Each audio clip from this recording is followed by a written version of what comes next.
Hi guys, welcome back to At Home with Holly. My name's Holly. I'm so glad that you're here with me today.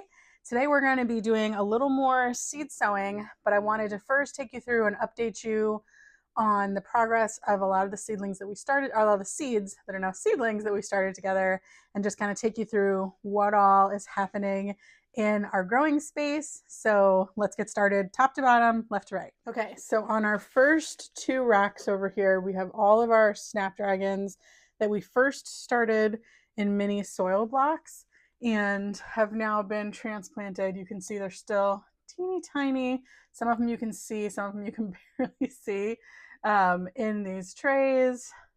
And so we've got those growing along the top. Actually, one of our violas came up as well. So we have just one viola so far.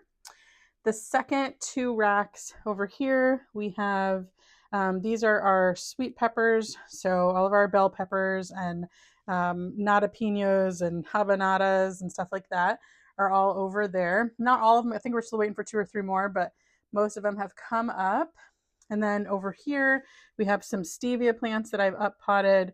We started those together in mini soil blocks. We have the spicy peppers. I pretty much did, I think, 4 different types of jalapenos this year, so I can figure out which one had the best yield because that's the one that I use the most. So I really wanted to focus on it this year. So those are our jalapenos.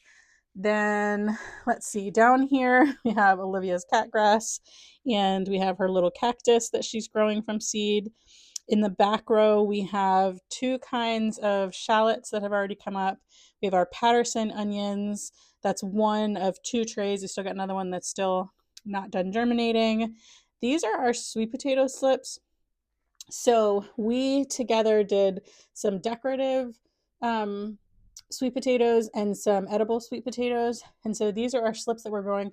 When they grow from there, we cut them and then we take them and we transplant them into these containers and then they start to grow roots. So we have our green and purple vines for decoration and then we have our edible sweet potatoes as well. Down here on the heat mat still are some celery artichokes and a few more peppers that we're waiting to germinate. And then over here, we still have more onions that are germinating as well. The red wings are the slowest ones so far. So we're still waiting for those to germinate.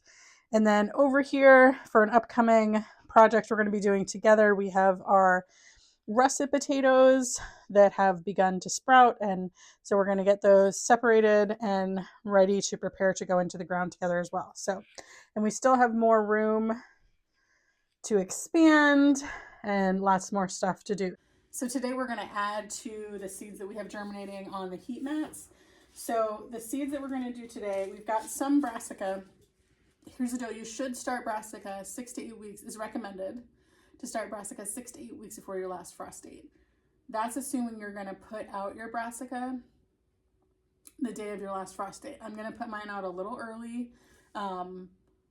So we're about 8 weeks from the latest that I would put them out, if that makes sense. So this is the perfect time for me. You don't have to start them now, but this is what I'm choosing to do. I found that otherwise, if I wait till to put them out to the last frost date, they tend to be too large and they almost go through like a stunted period before they slow down and then pick back up again. So I'm going to try it this year. And if it doesn't work, that's okay. I think it will, but if it doesn't, I'll just plant them in the fall. So no big deal. So we're going to get some cabbages started today. And then also the seeds that we put in the fridge for cold stratification, we're going to go ahead and get these planted as well. So I could just leave these in here and let them germinate on here and then pluck them one at a time. But I'm just going to go ahead and put them in the pots because it's easier for me to take care of them that way versus like opening the bag, misting them, and I'm just more familiar with it this way. So, so here we go. We have got lots of Rudbeckia seeds,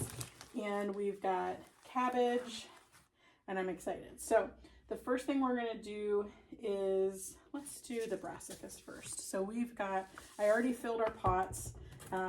These are the ones from Bootstrap Farmer, and we're gonna do 4 different types of cabbage. We're gonna sow 3 seeds in each.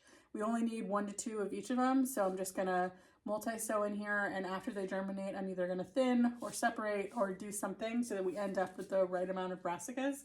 So that's what I'm going to do. So the first one we're going to do is the red acre cabbage.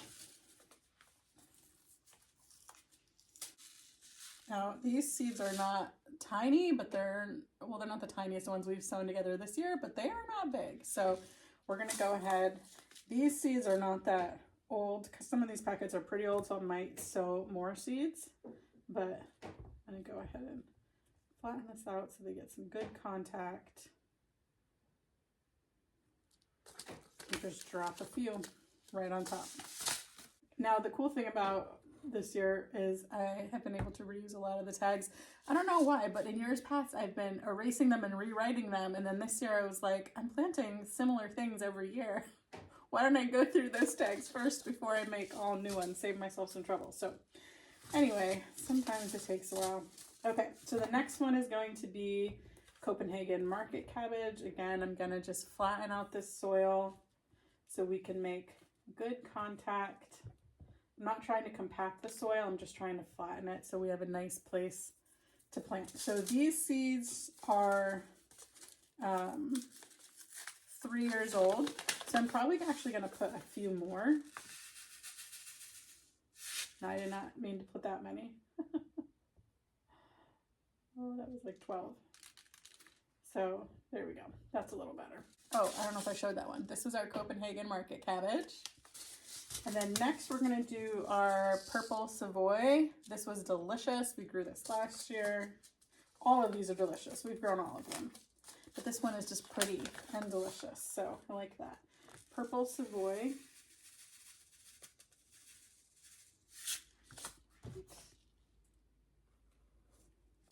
And then the next one, this seed is a few years old too, so I'm going to plant several of these. This is our Jersey Wakefield. I've always had really good germination with my cabbages, even if it was older seeds, but you know, it's better to have the option to thin than to have to replant again and again. So we have got all 4 types of cabbages. Now I'm going to sprinkle just a little bit of soil on the top.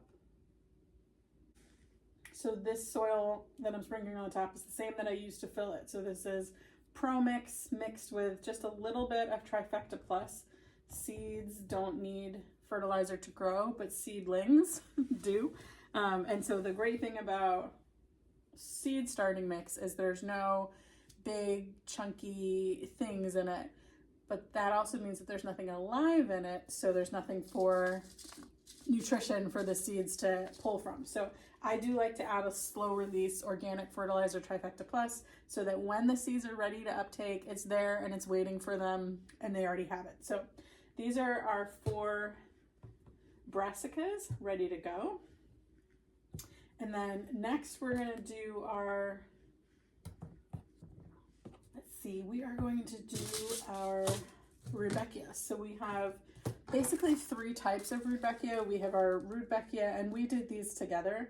These are our Rudbeckia Cherry Brandy, Rudbeckia Sahara, and then a mix of the Rudbeckia, the 2 different ones mixed together. So we're going to try to, and I love them both. Sahara is my absolute favorite, but I am not mad at any of them that come up. So I think I'm going to do 5 of each kind because I have 1, 2, 3, 4, 5. I think, yes. Let me see, how many pots did I fill? 2, 3, 4. Yep, I did 15 pots, so that's perfect. So same thing, I'm not trying to compact the soil, but I am trying to get just a nice flat surface for the seeds to have good contact because these are smaller seeds and I want them to have really good contact. We want it to be nice, fluffy soil, but we want it to be smooth on top. So that's why we're taking the second to smooth these out. Okay, the Rudbeckia Sahara. So I'll get these labeled.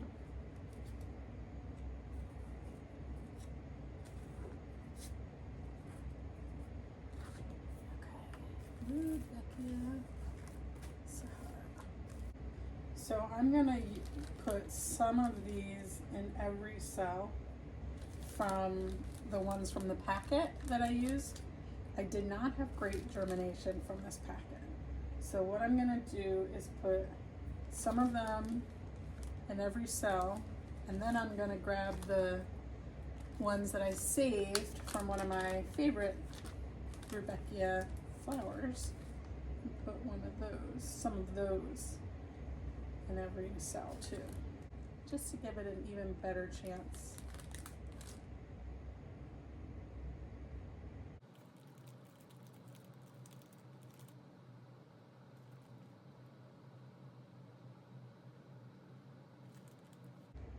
Now again, we didn't test these for viability. I could have let them germinate out here to see which one was going to germinate before we distributed them. But I'm just going to go ahead and distribute them. Okay, Rudbeckia Saharas. Okay, Rudbeckia Saharas, done.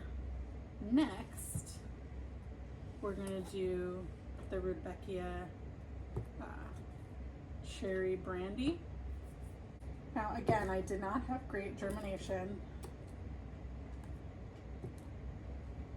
Well, honestly, I did not have great germination from any of the seeds I got from Baker Creek over the last year and a half or so, but specifically the flowers, I did not have great germination at all. So I'm hoping that these do well. I'm hoping it was user error and, you know, everything goes great this year. Here's hoping. There were not as many of these left because I did end up re-sowing my seeds about 3 times last year until we finally got something to germinate. So we'll give it a shot. We'll see what we get.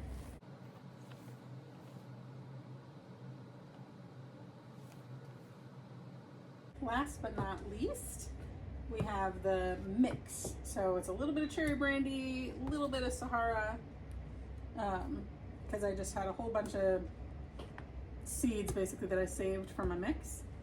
So who knows, maybe we'll have our own version. Or maybe they'll all be Sahara or all cherry brandy. Like I said, I love Rudbeckia of all kinds, so I'm okay with it either way.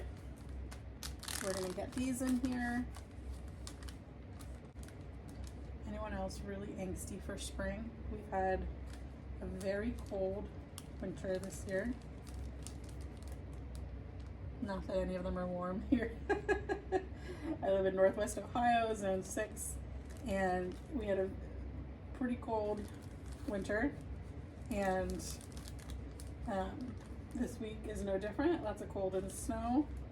Had a couple ice storms, and I am ready and excited for sunshine and outdoor spring chores.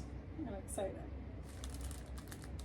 Got a lot of cleanup to do outside, and we also have some projects. This year I really want to focus on getting my rainwater collection and drip irrigation systems really made since they're non-existent right now. So over the next few weeks, we're definitely going to be diving into those projects to get things started, because ain't nothing to it but to do it. So I've got some plans and some supplies, and I'm excited to go along that journey with you guys. We'll see together. We'll see together how it works out. Okay, let's get these labeled. Rudbeckia mixed. And I have room on a tray that's already on a heat mat. But first, I want to get some vermiculite on these and get them watered in.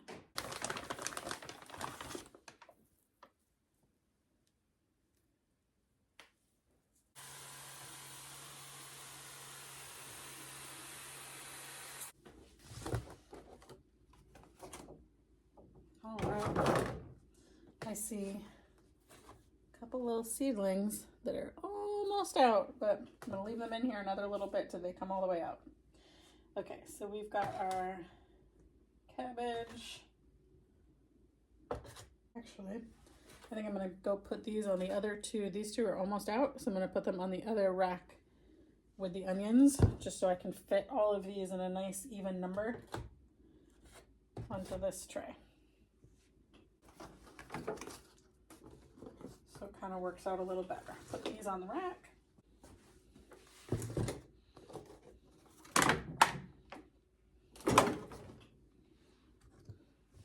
All right, so these two can sit in here till tomorrow when they're all the way up. Okay guys, I'm gonna get these seeds put away into their little packages, but I'm so excited about all the projects we have coming up. I want to thank you guys so much for hanging out with me today while we planted our cabbages and got our Rudbeckia in the pots for them to start growing. So I want to thank you guys so much for all the likes and the comments and the shares. If you haven't subscribed, please consider subscribing. We have so many more fun projects and growing and harvesting and preserving and chickens and cooking and all the things to do together. So I can't wait to see you guys next time. Thank you so much, my friend. Bye.